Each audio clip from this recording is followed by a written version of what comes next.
Tu avais l'œil du tigre, mec, tu en voulais. Il faut que tu retrouves ce regard. Et la seule façon d'y arriver, c'est de tout recommencer depuis le début.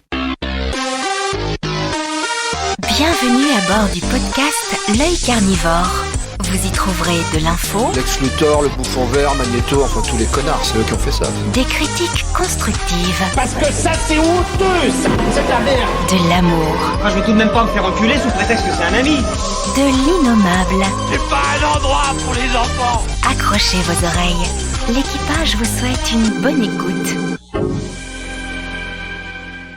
Bonsoir à tous. Vous êtes sur le 105 de Radio Panique, 105.4 de Radio Panique, mais aussi à l'écoute de l'œil carnivore. Ah, je vois que la musique qui suit le générique s'est lancée, mais c'est pas grave. On va la laisser pour lancer l'ambiance de la soirée. Donc vous êtes à l'écoute de l'œil carnivore. Je suis Damien et je suis ce soir en compagnie de Cédric Nicolas. Bonsoir Cédric. Bonsoir, Damien. Alors n'hésite pas, parle près du micro, hein, on va se tenir chaud, il fait froid ce soir. Voilà, on va se tenir chaud. Très très chaud. Voilà. Et Cédric, t'es venu nous parler ce soir d'animation. Exactement, c'est mon travail. Voilà, alors tu vas pas juste nous parler d'animation, comment on modélise, etc. Mais surtout, tu vas nous parler de la technique derrière l'animation. Donc, comment, une fois que les artistes, quelque part, ont travaillé, comment ça devient un film, comment on fait ce qu'on appelle une farm de rendu, hein, c'est un peu le principe. Et puis aussi, tu as développé des outils, donc on va voir ça, qui leur permet soit d'animer, mais alors les outils, il y a plein d'outils qu'on peut développer pour justement les artistes, comme par exemple, un des trucs les plus flagrants, c'est pour faire l'eau, par exemple, les effets d'eau, les effets de poils, des choses dans ce genre-là. Voilà. Tout à fait. Donc voilà, on va voir ça avec toi, ça va être chouette. Tout Donc à fait. on va parcourir l'animation ensemble. D'ailleurs, tiens, j'en profite pour montrer un peu. Vous pouvez voir son travail donc sur Cédric Lefox. Il suffit d'aller voir cédriclefox.com et là vous verrez notamment son reel. Alors je peux le mettre d'ailleurs un peu, je peux le faire tourner un petit peu. Donc n'oubliez pas, vous pouvez nous voir sur Twitch lorsque vous écoutez cette émission. Alors cette émission est enregistrée le 15 mars, donc évidemment là, si vous êtes sur Radio Panique, vous nous entendez après l'enregistrement de l'émission. Mais vous pouvez quand même aller sur Twitch et voir les images dont on va parler pendant l'émission, parce que mine de rien, là, on va parler beaucoup d'images, et donc ça serait dommage de ne pas avoir le support visuel. Mais on va essayer quand même d'être une vraie émission de radio, et de vous suggérer ces images, vous les faire... hop. Voilà. Donc ça, c'est ce qu'on appelle dans le métier un reel, donc c'est un montage des films. Donc ça, c'est plus d'ordre purement professionnel, technique de comment je me vends dans les studios. Donc c'est une espèce de condensé des choses que j'ai fait. Et plus les dernières choses, parce que cette reel, je l'ai faite en 2019, je crois, en 2020, un peu avant le Covid.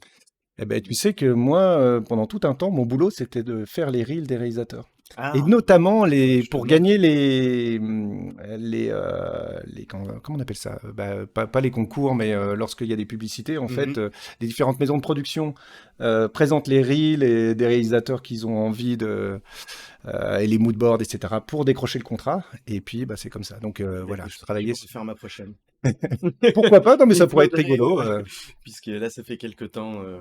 Mais on voit que voilà. ton travail est très éclectique. Donc, en gros, pour terminer la présentation, donc on va parler animation avec toi. Puis, on va évoquer un petit peu les IA dans ton boulot, parce que mine de rien, c'est vrai que c'est quelque chose d'assez important qui est en train de révolutionner pas mal de métiers, et notamment celui d'illustrateur, parce qu'à la base, c'était illustrateur. Et au niveau de l'animation, mais si on prend ChatGPT, ça peut être pour les journalistes, ça peut être pour tous les rédacteurs, etc.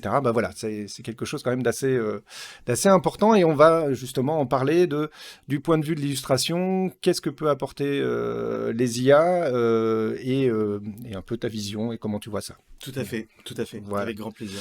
Et puis, on va aussi aborder les Oscars, les films des Oscars. Mine de rien, moi, ça m'a fait plaisir parce que pour une fois, c'est le grand gagnant des Oscars. Bah, c'est un film que j'ai beaucoup aimé. Donc voilà. Et puis qui est pas le film à Oscar. Tu parles de Everything? Everything, Everywhere, All at Once. C'est pas un film à Oscar et pourtant, je trouve ça génial qu'il soit récompensé parce que C'est vrai que pour ça, c'est très très bien.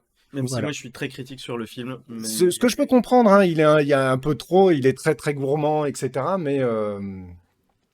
Mais voilà, j'ai essayé, mais c'est pas la bonne vidéo. C'est pas grave, je pourrais l'activer au passage. Mais voilà, on aura le temps d'en parler. Et Tout à fait. puis, je crois qu'on aura déjà fait beaucoup de choses, hein, c'est déjà pas mal. Complètement. Voilà, alors moi, ce que j'aimerais bien savoir un petit peu, vas-y, installe-toi avec Vas-y, le vas-y. micro. Moi, j'aimerais bien savoir d'abord un peu ton parcours. C'est-à-dire, à 12 ans, est-ce que déjà tu étais en train Ouais, de dessiner tout le temps? oui. Et finalement, comment ça s'est décidé? Comment t'es arrivé jusque...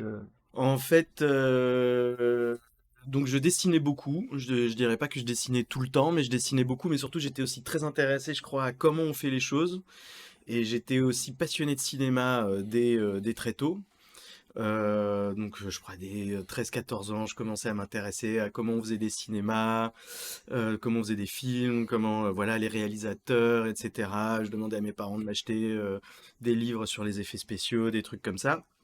Et la révélation, c'est quand j'ai vu Wallace et Gromit.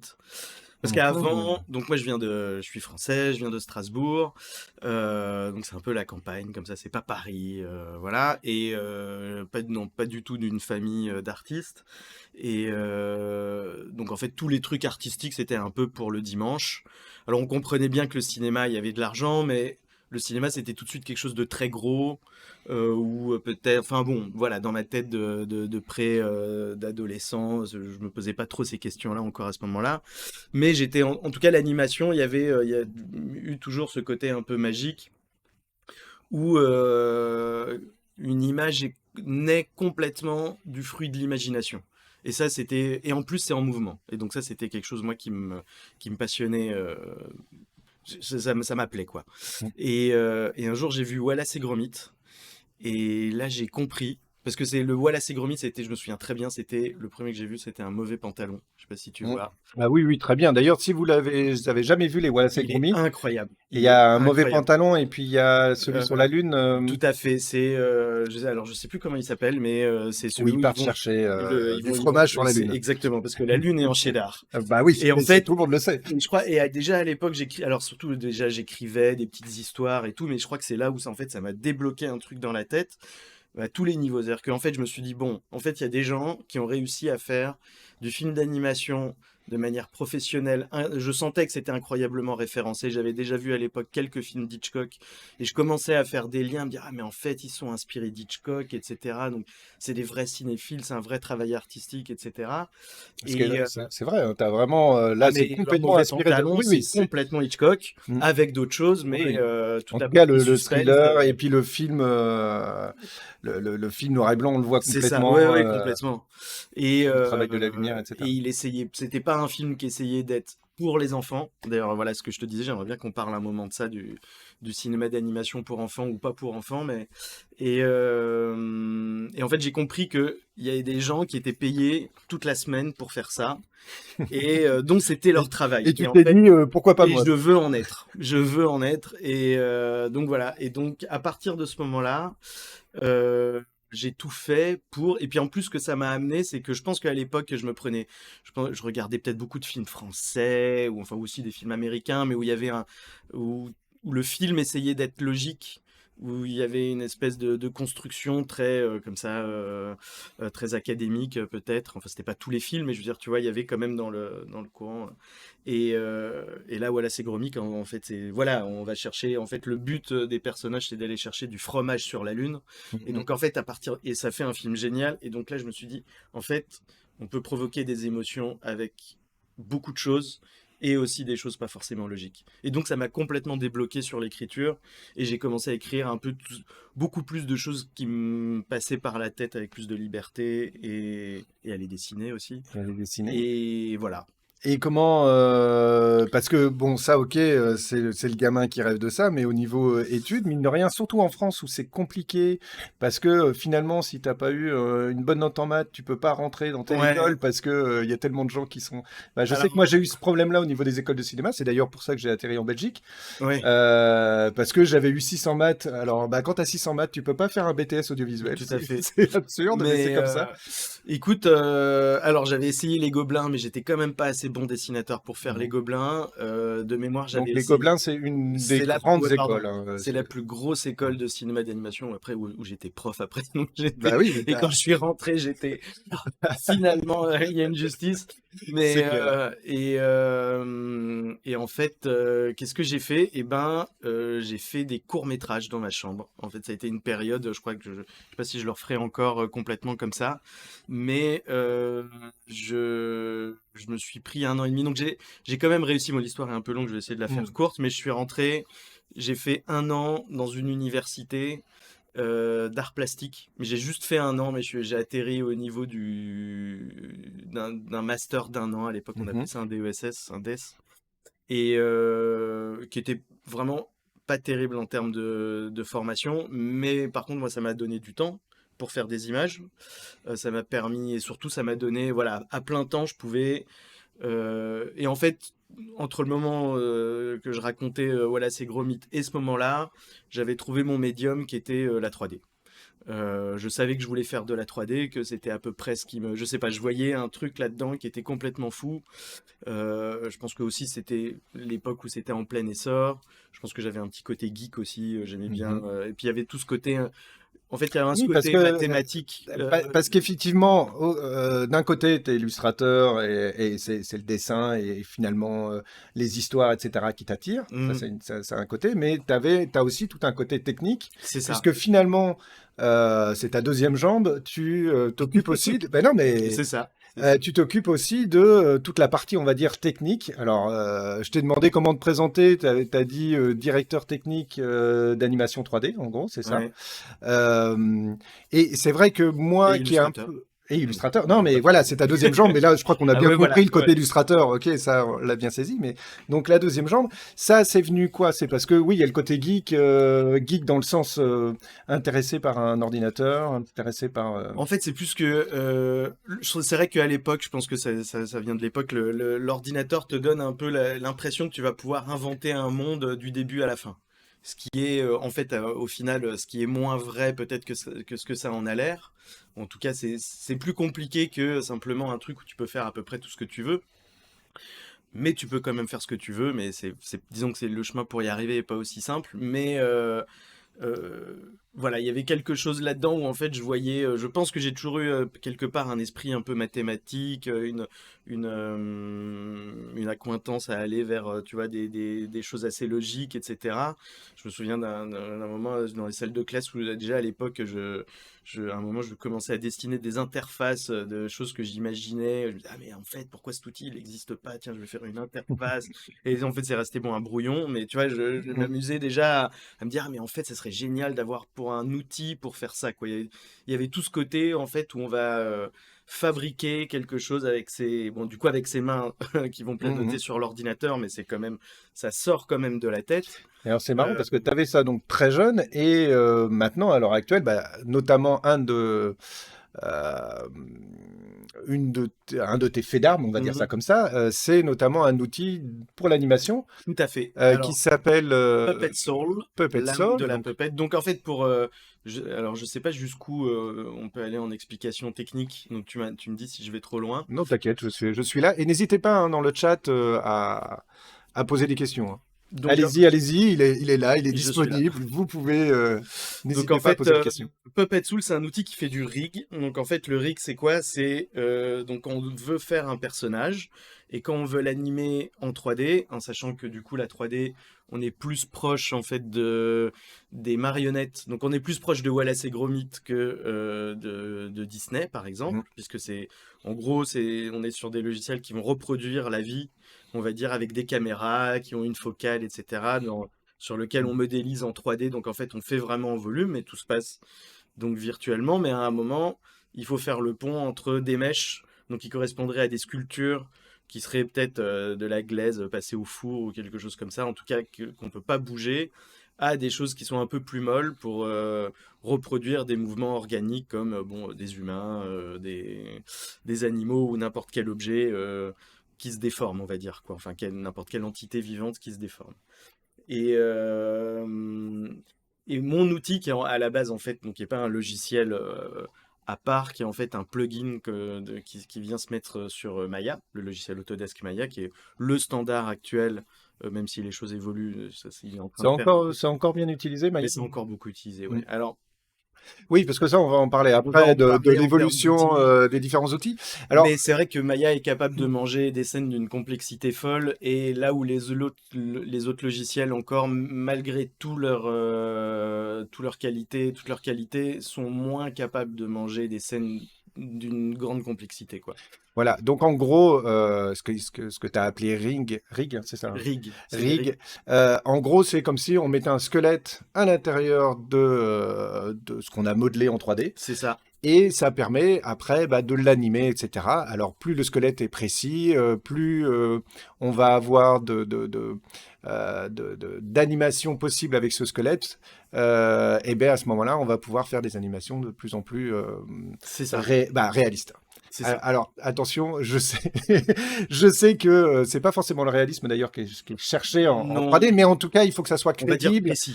Voilà, précis et crédible, et en tout cas pour que l'animateur, dont c'est le travail quelque part de retranscrire une animation, puisse faire ce qu'il veut, quoi. Tout à fait, tout à fait. On va dire que c'est voilà, c'est la précision. Et alors, ça t'est venu comment de faire ça? Parce que En fait, ça m'est venu que je trouvais pas d'outils pour. En fait, si tu veux, je me disais, c'est quand même fou parce qu'on utilise l'ordinateur.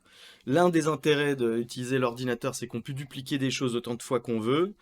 Et sur cette étape de travail qu'est le rig, on se retrouve à faire les choses à la main des milliards de fois. Donc en fait, moi, je commençais à aller de prod en prod, donc en fait de projet en projet. Et puis à chaque fois, je devais modéliser des personnages et après les riguer. Et quand je riguais, je me retrouvais à faire tout le temps les mêmes actions. Et en fait, à un moment, je me suis dit, c'est pas possible. Et j'ai commencé à chercher. Alors, il y avait des choses qui existaient à l'époque, mais il y avait rien qui me convenait. Au final, je trouvais que c'était des gens qui avaient fait des choses dans leur coin. Et en fait, je me suis dit, d'un coup, j'ai vu le challenge. En fait, je crois que j'ai pas trop réfléchi. Je me suis dit, je vais le faire. J'ai acheté un livre de programmation et j'ai fait une première version qui était très mauvaise, une deuxième version qui marchait pas. Et la troisième version a commencé à marcher. Et de là, j'ai commencé d'abord à l'utiliser pour moi. Et donc, en fait, au bout d'un moment, je commençais à délivrer des choses de plus en plus rapides, de plus en plus rapidement, jusqu'au jour où, en fait... il y en a qui t'ont dit, comment tu fais? Voilà, c'est un peu ça. C'est un peu ça. Et donc, je l'ai fait pour la première prod sur laquelle je l'ai vendu. Il n'y avait pas encore d'interface graphique, donc c'était tout à la ligne de commande. Ouais, c'était voilà. Mais comme c'est quelque chose qui est quand même relativement technique, Oui, les gens qui l'utilisent, les gens qui l'utilisaient, bon, ça passait. Mais voilà, quand même dans le studio, ils m'ont dit, tu sais, si tu veux que ton produit voilà, augmente, si tu veux... Là, en gros, j'avais profité, moi, d'un projet où, en fait, ils étaient un peu sous l'eau, ils n'avaient pas tellement le choix. Moi, j'étais là, je leur ai dit, écoutez, si je viens, c'est avec mon produit, parce que, bon, j'ai joué un peu un coup de poker. Je leur ai dit, c'est moi avec le produit ou c'est rien. Ils ont dit, d'accord. J'aurais dit, il n'y a pas d'interface. Ils ont dit, d'accord. Et voilà, mais après, c'est vrai qu'ils m'ont dit, ouais, s'il y a une interface, c'est quand même mieux. Et donc, après la fin du projet, je me suis pris 2 mois, j'ai codé l'interface, et voilà. Donc, tu as vraiment fait ça tout seul. Il n'y a pas eu quelqu'un qui est venu par-dessus t'aider. Alors, il y a des gens après qui sont venus, parce qu'après, alors au début, je l'ai fait tout seul.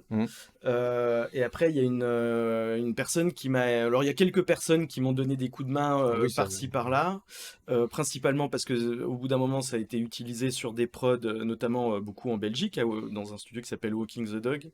Voilà, notamment par exemple pour les films Richard the Stork.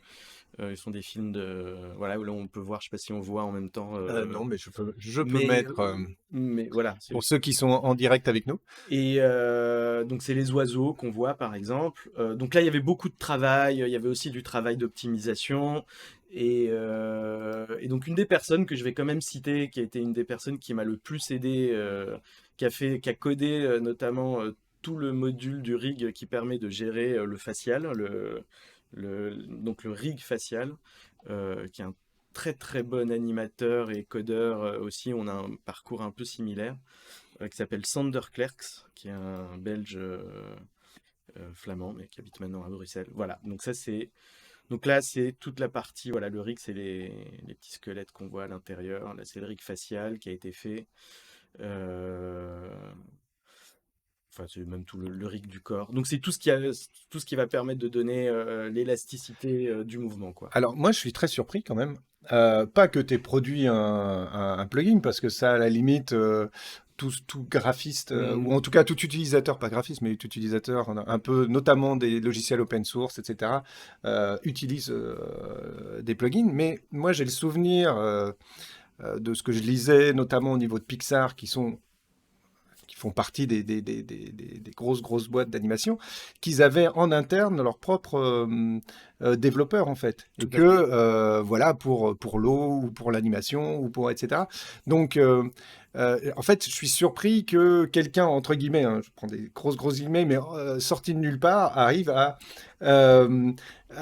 faire quelque chose. C'est dans ce sens-là où je me dis, moi, de ma place, je me serais dit, mais non, mais il y a déjà quelqu'un qui a dû se faire ce truc-là et nettement mieux. Non, ouais, tout à fait. J'ai pas spécialement de réponse à ça. Moi, c'est vrai qu'à l'époque, j'avais cherché des outils. Évidemment, j'avais commencé par en chercher.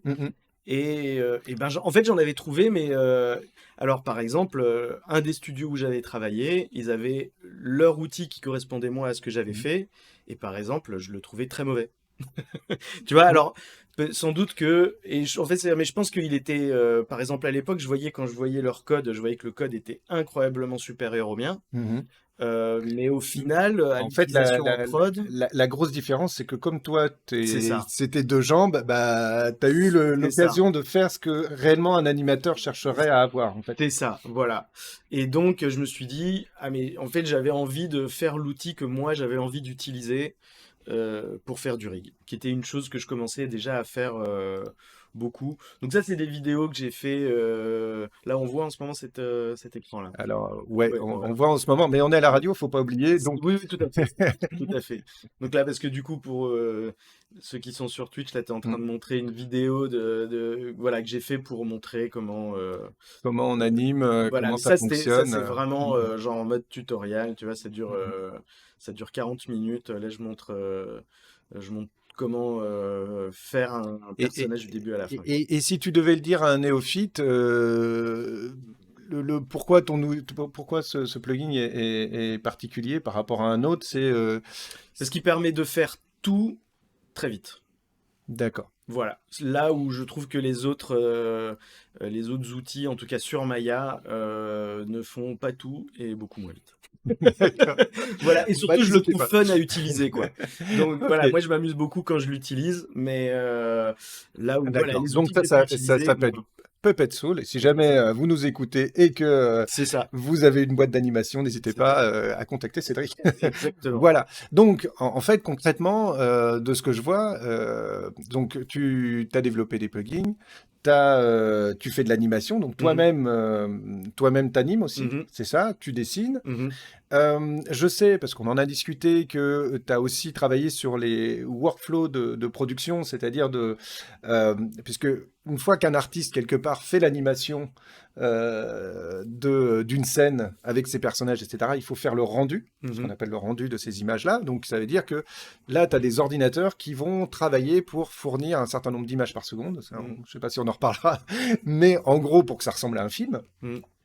Et là, c'est quand même un travail qui est pas si simple que ça, de faire en sorte de sortir quelque part toutes ces images en temps voulu, parce que c'est aussi ça la difficulté, c'est-à-dire que, alors je ne sais pas si c'est toujours le cas, mais je me souviens que moi, quand j'ai fait mes études, chaque image, c'était une horreur intersidérale à rendre. De moins en moins maintenant. Je suppose qu'il y a quand même une puissance de calcul qui a bien évolué, mais ça doit être... Il y a le temps réel aussi maintenant. Alors oui, il y a le temps réel. Alors justement, ma question c'est, est-ce qu'il y a encore vraiment beaucoup de temps de calcul, ou maintenant on arrive quelque part, l'artiste travaille, il voit le temps réel et il peut lancer l'animation? C'est vrai que là on est quand même sur une période, alors ça nous lance aussi sur l'intelligence artificielle, mais c'est vrai qu'on est sur une période ultra fascinante. En fait, moi en tant que en tant que graphiste qui suis à la base illustrateur, etc. Une des raisons, parce que c'est bizarre, c'est vrai que des fois je me dis j'ai fait un logiciel de rig, c'est quand même fou, qui est le truc finalement le moins graphique peut-être dans la partie de la 3D, mais à l'époque, donc moi j'ai commencé ma carrière en 2002, les temps de rendu, comme tu dis, étaient ultra longs. Et donc en fait... Moi je me souviens, j'allais me fumer une clope, à l'époque je fumais, C'est j'allais ça. me fumer une clope au moins pour faire un rendu. Il valait mieux qu'elle soit très longue. Mais tu vas te faire un café, etc. C'est- Ça pouvait être, ça rythmait ta journée en fait. C'est ça, c'est ça. Vraiment le rendu. Et c'est vrai que Et c'était... même le rendu non définitif.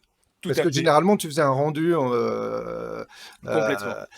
provisoire pour voir si l'animation marchait ou si ta scène était à peu près correcte. Et puis après, tu relançais un Tout rendu. à fait. Et c'est vrai que là, quand je suis arrivé, quand je suis arrivé en Belgique, enfin après j'ai travaillé aussi en France, mais c'était un peu l'époque, le premier projet en tout cas que j'ai fait ici en Belgique, il y avait une très très grande ferme de rendu. Et à l'époque, ils venaient d'en acheter une, c'était un peu révolutionnaire pour l'Europe et tout. Et j'étais waouh putain. Et du coup, on pouvait avoir ces images en un temps record. Mais même ça restait encore très très compliqué, très long. Et maintenant, c'est vrai que le temps réel, ça permet d'avoir des choses qui sont fascinantes. Et oui, ce que je voulais dire, pardon, c'était que j'avais un peu lâché ce côté rendu. Donc finalement, le truc d'avoir l'image finale. Mais parce que l'animation, tu saucissonnes tellement l'image qu'il y a un côté des fois où, en tout cas en production, je préférais l'animation, la modélisation et le rig, où en fait c'est des choses où tu vois directement ce que tu fais, quoi. T'as moins cet effet de latence, quoi. Maintenant, c'est en train de changer avec les outils comme Unreal et Blender, entre autres, et Unity aussi, et bon, il y en a d'autres. Qui sont, parce que pour nos auditeurs, pour ceux qui nous écoutent, Unity et Unreal, c'est pas des moteurs faits Ouais. normalement pour l'animation, mais c'est des moteurs faits pour Le jeu vidéo. le jeu vidéo. Le jeu vidéo, ouais. Et donc maintenant, ces moteurs-là commencent à arriver. C'est ça, Ils arrivent dans les maisons de production. c'est ça. Et est-ce qu'ils sont utilisés de la même manière que... Parce que je suppose que la philosophie doit être assez différente. La philosophie est complètement différente et alors j'ai tâté un petit peu du Unreal et j'en ai fait de mon côté, j'ai fait quelques petits projets avec et c'est vrai que c'est complètement différent. Unreal, c'est une grosse usine à gaz, il faut quand même se la coller. Mais quand on y arrive, c'est très satisfaisant parce que on a en fait tout ce côté saucissonné de l'animation où normalement on va faire en gros en 3D, de manière historique en fait, on va faire des images, mais si on a un personnage sur un décor, chaque partie va être rendue sur une image à part, donc on va faire le personnage, le décor, le ciel par exemple. Ces trois images vont être remises dans un logiciel de compositing, un peu comme on mettrait trois sons pour quelqu'un qui fait de la musique et qu'après il y aurait un mixage, quoi. Mais chaque étape, ça demande un logiciel différent, des compétences différentes, etc. Et en fait, avec Unreal, on voit tout. C'est-à-dire que ça ressemble presque plus à de la photo. Ouais, alors là, j'en vois des images, c'est quand même bluffant. C'est complètement bluffant. Et tout ça, faut se dire que c'est donc en temps réel. Ça veut dire qu'il n'y a pas de temps d'attente entre ce qu'on voit. En fait, ce qu'on voit, et ça c'est vraiment ce qui se passe quand on travaille dans la vue, c'est ça. Et ça c'est totalement révolutionnaire parce que c'est impossible. Même il y a 5 ans, quand on voyait ça, c'était quelque chose de complètement incroyable, quoi. Alors après, le truc, c'est que Unreal, c'est quand même un logiciel qui est ultra compliqué. Donc, c'est difficile de venir quand même avec un petit claquement de doigts. Faut quand même, ça reste quand même un vrai boulot. Rien que de l'apprendre, en fait. Ouais, c'est ça, Mm. c'est ça.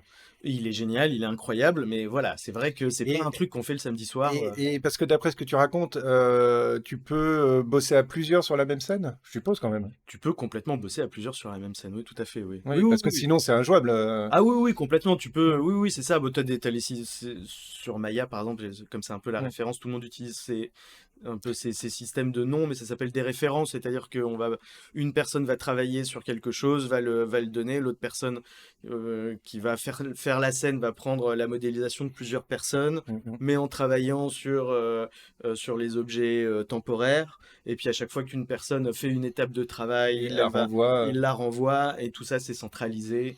Donc voilà, et donc ça c'est assez impressionnant. Après en ce moment, je travaille pour le studio L'Enclume, qui est un très chouette studio à Bruxelles. Et on travaille sur Blender. Mhm. euh, Alors Blender, qui est un logiciel historique, hein, parce que qui est aussi un moi, logiciel quand historique, tout à j'étais fait. à l'école, ça existait déjà. On Tout pouvait à faire fait. plein de choses avec Tout déjà. à fait. Euh, Mais à l'époque, c'était très déconsidéré parce que c'est vrai qu'il était. Bon, voilà, c'était plus un logiciel, on va dire, de passionné qu'un logiciel de pro. Et il y a quelques années, ils ont sorti la version 2.8, comme ils disent. Et donc, ils ont tout fait pour le rendre plus professionnel. Et l'écart est en train de se. Enfin, maintenant, voilà, on commence à aller sur le logiciel de pro. Et là où Unreal, c'est vraiment centré sur le rendu, donc sa modélisation, faut la faire à part. Enfin, ouais, faut la faire à part et l'amener après dans Unreal. mhm. Blender, c'est vraiment plus un logiciel ultra généraliste. On va pouvoir faire tout dans le logiciel. Ça va être moins impressionnant en termes de rendu, donc on ne pourra pas obtenir des choses aussi poussées graphiquement avec autant de maillage, enfin voilà, avec on va dire que numérairement, ça sera moins extrême, mais bon, il est quand même très puissant, quoi. Mhm. Et ça a l'avantage on reste toujours dans le même, Dans le même outil. on reste dans le même outil, il y a un côté plus simple, quoi. Mhm. Là où Unreal, c'est très compliqué, il Oui, faut encore d'autres en connaissances. plus, je suppose qu'il y a toute une partie d'Unreal que vous n'utilisez pas, c'est-à-dire la partie interactivité. Ah oui, c'est ça. Il Ouais, y a complètement. vraiment toute une partie qui est laissée de Oui, c'est côté, ça. quoi. Oui, parce qu'à la base, c'est un moteur de jeu vidéo, donc en Ouais, fait, ouais, c'est fait normalement, un arbre, tu te cognes dedans. Là, C'est vous ça. en foutez, en fait. Non, complètement. Complètement. Complètement. Donc, il y a vraiment toute une partie qui n'est pas prise C'est en ça. compte. C'est ça. Mais donc, ouais, ça commence, les mondes commencent à se rassembler. C'est vrai que bah, ça fait un moment qu'on le voit dans les jeux vidéo, etc., où on se dit, waouh, waouh, waouh, waouh, ça se rapproche, ça se rapproche. Il y a les RTX, donc qui sont alors RTX pour Nvidia, il y a un équivalent pour AMD. pour AMD. C'est les deux grands constructeurs de cartes graphiques pour les jeux vidéo. Et effectivement, là maintenant, ce qu'on appelle le RTX, ça permet de faire les rendus. Comment on appelle ça? Ray tracing. En ray tracing. Et moi, je me souviens à l'époque, lorsqu'on lançait un rendu pour ray tracing, Ouais, c'était c'était juste long. pour juste pour de l'architecture ou des trucs dans ce Mm. genre-là déjà. Et mais alors là, tu savais que tu étais parti pour C'est la ça. gloire, parce qu'il faut savoir qu'en gros, on choisit des sources de lumière, et après chaque surface va réfléchir cette C'est source ça. de lumière, mais une fois, deux fois, trois fois s'il faut. C'est Et ça. donc ça devient un calcul de fou. Et ce qui est quand même assez hallucinant, c'est comment, on le voit d'ailleurs dans la scène Ouais. là qui est montrée, comment maintenant en temps réel on peut faire modifier cette lumière. Ouais, tout à fait. Non, c'est hallucinant. Alors C'est qu'il faut hallucinant. savoir avant dans les jeux 3D, une fenêtre, elle n'était pas réellement rendue C'est en ça. fait. C'était un pré-rendu qu'on mettait derrière, etc. C'est d'ailleurs pour ça que dans plein de jeux, lorsqu'on passait on regardait par la fenêtre dans un sens ou dans l'autre, hein, si on était à l'extérieur ou à l'intérieur, on voyait qu'une image pré-rendue, Ouais. rarement à l'intérieur directement, quoi. Tout à fait. Tout à fait. Donc voilà, donc ça c'est très chouette. Là, toi, tu bosses en ce moment, donc tu m'as dit avec. Alors, je suis avec le studio L'Enclume et on fait un film qui s'appelle Rufus. Donc, c'est le même studio sur lequel j'ai travaillé en faisant Yuku et la fleur d'Himalaya il y a quelques tiens, années. on va pouvoir se regarder un peu ça. Euh, Vas-y. Et voilà. Et Je donc, peux- en fait, j'aime beaucoup ce studio parce que pour moi, ils ont une vraie approche de la 3D, mais qui est en mode 2D. C'est joli, oui. Alors c'est ça, oui. Alors c'est qui est en mode illustration, pardon. Faut un peu expliquer. C'est-à-dire que, alors je sais qu'il y a des gens qui n'aiment pas ça, qui sont parce que en gros, normalement, à la fin, ça reste un film, donc on est en 2D. On est d'accord au final. Tout à fait. Au final, tout ça reste de la 2D. Mais pour faire de l'animation, on peut soit dessiner les images une par une, à la manière, on va dire, de Disney traditionnelle. Ça, je crois que tout le monde a un peu cette image de Mickey et de voir les différentes animations de Mickey. Voilà, ça c'est l'animation traditionnelle. Il y a encore beaucoup de choses qui sont faites comme ça, mine de rien, même en jeu vidéo. Tout à savoir, il y a encore des animations de sprites, etc. Parce qu'il y a quelque chose qui fonctionne encore dans notre imaginaire, en tout cas, et dans le choix graphique. Mais on peut aussi faire de la 2D, parce qu'effectivement, là, les images qu'on voit, donc là, c'est le film dont on parle, c'est Yuku et la fleur de l'Himalaya, qui est sorti en 2022. Tout à fait. Et là, en fait, c'est de la 3D. Alors, moi, ce que me disait notamment un copain qui s'appelle Nicolas Pochet, qui était un des chroniqueurs de l'œil carnivore et qui est pareil, qui est un animateur, c'est que ça donne pas du tout le même style de résultat, du tout. C'est vrai qu'on peut faire plein de choses avec la 3D, mais ça donne un autre effet. Complètement. Alors, notamment au niveau de l'animation. Notamment au niveau de l'animation, mais je pense que là, on est en train d'arriver sur une maturité, je pense, au niveau de l'animation, où en fait, on arrive à se passer un peu du côté 3D qu'on avait beaucoup, qui ont initié les films de Pixar, qui ont été une révolution à l'époque, mais en fait, qui ont eu quand même le mauvais côté de vouloir uniformiser. Enfin, ils n'ont pas voulu uniformiser, c'est les autres personnes qui sont uniformisées. C'est-à-dire qu'ils ont tracé une voie qui était la leur, donc ils l'ont fait de manière naturelle, et c'est très bien qu'ils l'aient fait, parce qu'ils ont... Voilà, c'est vrai qu'ils ont révolutionné des milliards de choses. Après, ils ont... tout le monde a voulu se mettre derrière eux, et du coup, il y a eu un côté d'uniformisation, quoi. Il y a eu aussi une maturité technique, etc., mais qui manquait à l'époque à la 3D pour aller un peu plus loin que ce côté où on essaye d'imiter la réalité, quoi. Et maintenant... Et en même temps, je trouve que Pixar, justement, certes, dans les premiers, tu sentais bien qu'ils montaient entre guillemets en gamme et de plus en plus proches, mais justement, ce qu'ils ont réussi à faire, c'est, je pense à Monster et compagnie, etc., c'est quand même à garder un style graphique qui fait que au final, je trouve oui. Ils sont pas dans l'hyper-réalisme. Voilà, je trouve que finalement, un Monster et compagnie passe mieux qu'un Shrek. Tout à fait. Qui, quelque part, est plus dans la réalité. Tout à fait. Et qui, je trouve, fonctionne moins bien dans l'idée graphique, quoi. Mais en fait, là, avec Youku, par exemple, l'idée, c'était de créer des outils. Donc, on a utilisé Blender. Et l'idée, c'était de créer des outils qui donne l'impression d'avoir quelque chose qui se rapproche beaucoup plus de l'illustration. Mais il faut se rendre compte que si on avait dû animer tout ça à la main, ça aurait pris beaucoup plus de temps. Mais ce que j'aime bien aussi dans cette approche, bon là qui est pas la mienne, puisque c'est pas moi qui ai fait l'animation, moi je me suis occupé avec donc là le directeur technique, en l'occurrence c'était pas moi non plus, c'était donc un collègue qui s'appelle Pierre Jadoul au studio de l'Enclume, et c'était de créer au niveau de l'animation un côté où on soit... Donc on anime ce qu'on appelle, on anime en deux, c'est-à-dire que normalement il y a 24 images secondes, les films de Pixar, comme beaucoup de films en 3D, essayent d'animer en 25 images secondes. Ouais, alors pour info, le 25 images par seconde, c'est le nombre d'images. Alors, non, le nombre d'images du cinéma, c'est 24, normalement. Alors, c'est 24. Ouais. Voilà. 25, c'est la télévision en PAL, donc européenne. 30, c'est ça. On va dire 24, 25, 30. Et 30, non, mais parce que maintenant, tout le monde joue avec les caméras, les choses, etc. Et 30, c'est c'est pour les États-Unis, et je cherche le NTSC. Voilà.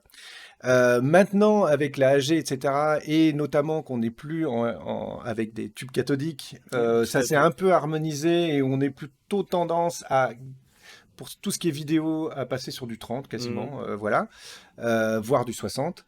Et par contre, au niveau cinéma, je crois qu'on est encore en 24, sauf ce que peut faire Cameron avec Avatar, etc., où ils vont monter à, je sais plus, 120, je crois, pour Avatar, à un moment, ils montent à 120 images par seconde. Ce qu'il faut savoir, c'est qu'en gros, à 24 images par seconde, c'était le deal au départ de comment dire, au niveau, le problème c'est que la pellicule coûte très cher. Donc, plus on allait accélérer la pellicule, plus le mouvement avait l'air fluide. Mais si on accélère trop, ça coûtait trop cher de tourner un film. Donc, c'était un compromis entre le coût de tournage avec la pellicule et le fait que l'œil ne distingue pas ou de manière complètement subliminale le nombre d'images qui défilent. Et donc, pendant très longtemps, on s'est habitué à ces 24 images par seconde, 24, 25, ça dépendait. Et c'est vrai que maintenant, on s'est habitué, alors il y en a certains qui disent que c'est à cause de l'ordinateur, à des taux d'image de rafraîchissement beaucoup plus importants. Je ne sais pas ce que toi t'en penses à ce niveau-là. Alors moi j'ai peut-être une anecdote à raconter quand j'étais animateur. À un moment j'étais animateur en Espagne, donc pour un studio qui s'appelait Candor Graphics, et on faisait de l'animation et on arrivait à jouer nos animations donc en temps réel plus ou moins, c'est-à-dire quand on faisait play sur le logiciel, on jouait notre animation à 12 images secondes. Donc c'est-à-dire que c'était pas l'animation finale, il fallait ensuite, si on voulait voir l'animation finale, faire le rendu, et là on la voyait en 25 images secondes. Et donc là, à ce moment-là, j'étais tout jeune animateur, et en fait, j'étais très content de mes animations en 12 images secondes, et j'étais pas du tout content de mes animations en 25 images secondes, et je trouvais qu'il fallait 2 fois plus de temps pour avoir un résultat qui était jamais mieux. Parce qu'en fait, l'œil humain va, dans une certaine mesure, combler les vides.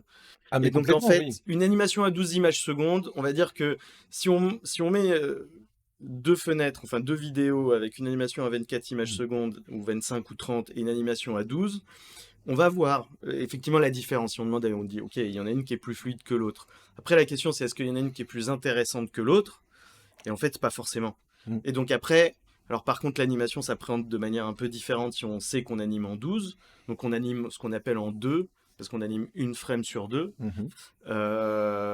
Mais moi, je suis très fervent, et voilà, par exemple, Wallace et Gromit, c'est comme à l'époque, enfin à l'époque, ils en font encore, mais des animations en pâte à modeler. Et que chaque seconde tournée, c'est une horreur intersidérale. C'est ça. Ils tournent en 12. Les Wallace et Gromit, c'est du 12? Alors, c'est pas toujours en 12, parce que les mouvements très rapides, si tu les fais une frame sur 2, t'as trop de saccades. Mais démarche normale, ou ce qu'on appelle l'acting, c'est-à-dire juste des personnages qui vont parler, qui sont face à face et qui vont parler, comme nous par exemple, avec la plupart du temps c'est animé en 2. Donc c'est-à-dire c'est animé en 12 images secondes, simplement parce qu'en fait, comme c'est des vraies marionnettes, ou on va dire même si c'est du dessin, des vrais dessins, l'écart entre les images devient tellement faible que ça devient impossible à faire. Et surtout, tu as un temps de fou, quoi. Oui, mais c'est ça, c'est-à-dire qu'en fait tu doubles tout pour un résultat qui est pas forcément là, quoi. Et du coup, en animation, par exemple, Pixar ont dû faire ça parce que du coup, ils se sont dit, bon, on a des ordinateurs, donc 24, 25, 30 images secondes. Oui, parce qu'en 3D, tu t'en fous, ton animation, tu pourrais même faire 30 images par seconde. 60, 120. En fait, techniquement, oui, mais artistiquement, non. C'est ça qui est intéressant. C'est ce que tu essayes de nous expliquer. Voilà. C'est-à-dire que, artistiquement, au final, des fois, du 12 est préférable par rapport à ce que tu veux exprimer. C'est ça, tout à fait. Et c'est ce qu'on voit, par exemple, dans le film de Spider-Man dans les multiverses, qui était un des premiers films blockbuster, Hollywood, etc., à tester un peu des choses qui sortent de ce côté rendu Pixar, DreamWorks, etc. Ah oui, tu le situes là-dessus, toi. Ah oui, complètement. En mainstream. En mainstream, c'est-à-dire vraiment, en film qui est fait pour fonctionner, le blockbuster, quoi. Ouais, c'est ça, on va sortir des courts-métrages, on va sortir même peut-être il y avait Marianne Satrapi avant, ou des choses comme ça, ou Harry Feldman, je sais pas, mais dans le blockbuster hollywoodien. Pour moi, c'est à ma connaissance, j'en ai pas vu d'autres, ou en tout cas, j'ai pas de souvenir de. Mais c'est vrai que si tu regardes, je sais pas si tu as vu le Chapeauté 2. J'ai pas vu le Chapeauté 2. Alors bon, c'est discutable, mais je trouve qu'au niveau, justement, il joue énormément sur ce rapport entre de la 3D et à des moments des passages en pur 2D avec un rendu particulier. Ce qui est assez rafraîchissant au final. Alors après, je crois qu'il fait pas l'unanimité, mais franchement, moi j'ai trouvé qu'on se foutait pas de ma gueule quand je l'ai vu avec ma fille. Je vous le conseille. C'était un bon divertissement bien écrit. D'accord. Et déjà, de toute façon, un film, c'est une bonne histoire, une bonne histoire et une bonne histoire. Tout à fait. Ça change pas pour le cinéma d'animation. Voilà, exactement. Et ok. Donc ouais, là-dessus, et donc c'est là-dessus que tu voulais venir en fait, sur le fait que Maintenant, ça y est, il commence à y avoir de nouveau de la créativité, même au niveau, on va dire, des films très très grand public. C'est ça. Euh, En tout cas, il commence à y avoir un autre chemin qui se dessine, où déjà, je pense qu'en fait, les outils comme Blender, par exemple, ou Unreal, ou des choses comme ça, voilà, deviennent, en plus, ça aussi, c'est intéressant d'en parler, c'est des logiciels qui deviennent open source, enfin, qui sont open source, donc en fait, Unreal, tout le monde peut voir. Unreal, c'est open source. Unreal, c'est open source aussi, il faut que ça puisse paraître avec cette technologie-là, c'est open source. Ah oui, mais je suis fou, parce que, alors, C'est complètement fou. C'est pour ceux qui ne savent complètement pas, Unreal, ça appartient à Epic. C'est ça. C'est ça, on est d'accord.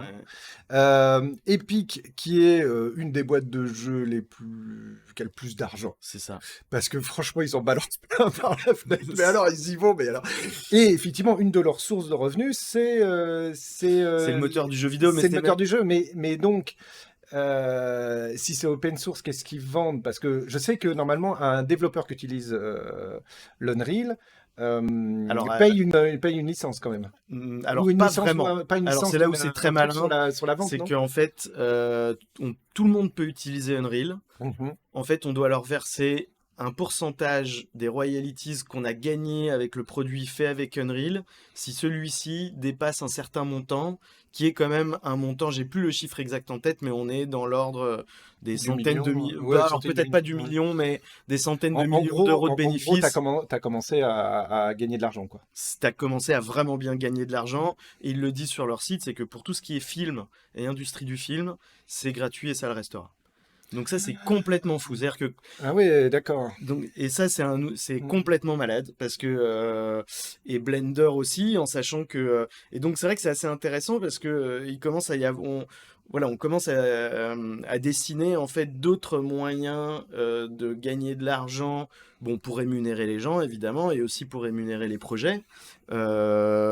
Mais ça commence à être intéressant parce on arrive sur un modèle qui est plus un modèle participatif où en fait tout le monde va participer à un projet et où l'argent va se retrouver ailleurs que simplement faire. Donc on n'est plus dans un mode où c'est des ingénieurs qui font des outils et qui les vendent après aux artistes et où c'est deux mondes séparés. Non, tout ce petit monde-là Mhm. commence à devenir un petit peu D'accord. Bah, autour de la même table, quoi. je savais pas ça parce que pour ceux qui sont pas versés dans le monde du jeu vidéo, Epic notamment, ils ont l'Epic Game Store.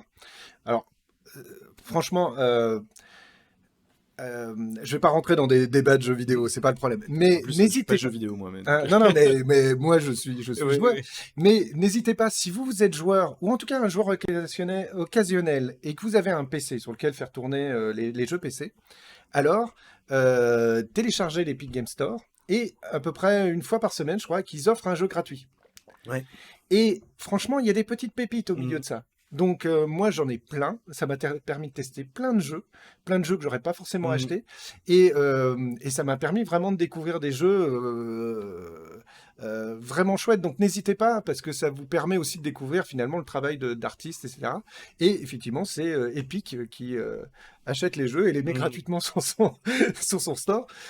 Bon, il faut évidemment, hein, il y a une idée derrière que les gens installent leur magasin, Ouais. etc., etc. Mais franchement, moi, j'ai encore rien acheté sur l'Epic Game Store et pourtant, je dois avoir, Et tu joues plein de jeux, quoi. je sais pas, je dois avoir plus d'une centaine de Mhm. jeux chez eux, quoi. Mhm.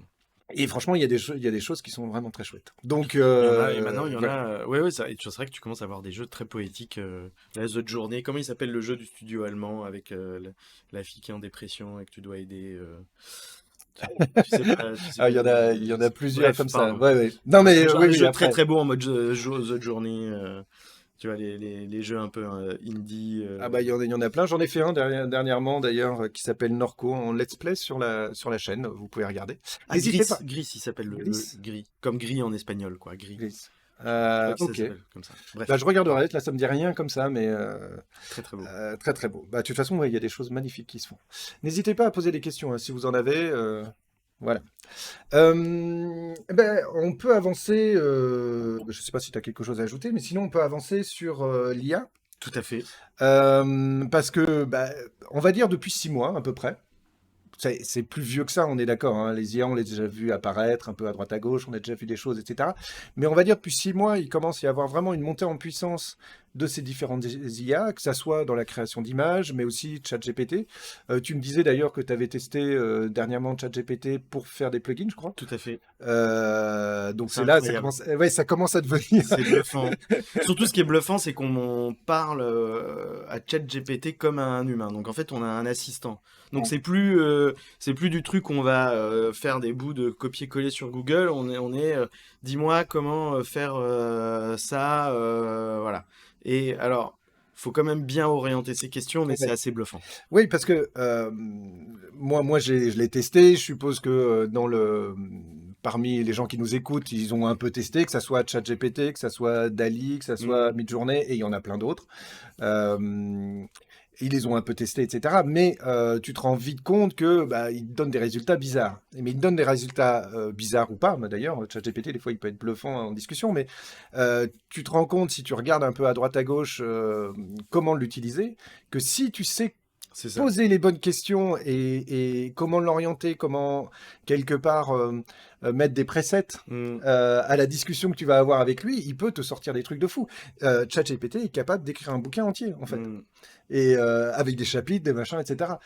C'est un truc... Alors, il y a des méthodes. Par exemple, pour lui faire écrire un bouquin, il faut d'abord lui faire le plan du bouquin. Et puis, et puis rentrer dans chaque chapitre, etc. Et avec ça, il finit par t'écrire un bouquin qui est cohérent, etc. C'est ça qui est fou. Alors, est-ce que c'est intéressant à lire? C'est un autre problème. Oui, c'est ça le truc. Attention, j'ai pareil, la fameuse blague ChatGPT va remplacer Google. C'est pas du tout... C'est pas ça. C'est vraiment pas ça. Pourquoi? Parce que, d'abord, parce que c'est pas une encyclopédie. En fait, et ça, il y avait des vidéos, je crois que j'en ai déjà parlé, mais il y a des gens qui en parlent beaucoup mieux que moi. Mais en fait, c'est un algorithme prédictif. Donc, en fait, en gros, il va prédire ce que tu attends de lui. Mais donc, pas forcément ce qui est réel. Tout à fait, tout à fait. Et donc, si tu lui dis, parle-moi de l'assassinat du grand mogol du Temple Ibarakir, il va te sortir un texte, même si le grand mogol du Temple Ibarakir n'a jamais existé. Ouais. C'est pas le problème, en fait. Donc, la vérité n'est pas un facteur. Alors, il y a un écolage qui est fait de ChatGPT, si on prend son exemple à lui, pour qu'il raconte pas n'importe quoi. On voit bien d'ailleurs les barrières quand tu essayes de les tester, mais si tu le pousses dans ses retranchements, tu arrives à les passer sans trop de problèmes. C'est clair. Et comme il a absorbé une telle base de données, effectivement, il est capable aussi de coder, parce que finalement, c'est même plus simple, je crois. C'est ça, oui, complètement. Voilà, c'est plus simple. Alors, se pose le problème de droit d'auteur. Je sais pas ce que toi, t'en penses à ce niveau-là. Est-ce que c'est vraiment... En fait, je pense qu'on n'est pas encore au moment où le ChatGPT et DALL-E et tous ces outils-là, Midjourney, qui sont plutôt des intelligences artificielles pour l'image, fassent des produits finis. Mais je pense que tout ça, c'est assez intéressant aussi de voir, de se les positionner. droits d'auteur, c'est comme ils ont absorbé toutes les créations qu'on leur a données, parfois on revoit un auteur sortir de là. Ouais, on mais en voit fait, le style d'un tel qui ressortent, etc. En fait, en tant qu'illustrateur... Voilà, toi tu te dis, ouais, oui, mais je sais dessiner comme Matt Groening, par exemple, des Simpsons, je sais faire un Simpson à sa manière, par exemple. Alors, en fait, c'est pas tellement ça le truc, c'est que, en fait, en tant qu'illustrateur ou en tant qu'animateur ou en tant qu'artiste de manière générale, en fait, ce que fait l'intelligence artificielle, c'est en fait déjà ce qu'on fait nous. C'est-à-dire qu'en gros, pour apprendre à dessiner, on apprend d'abord à copier.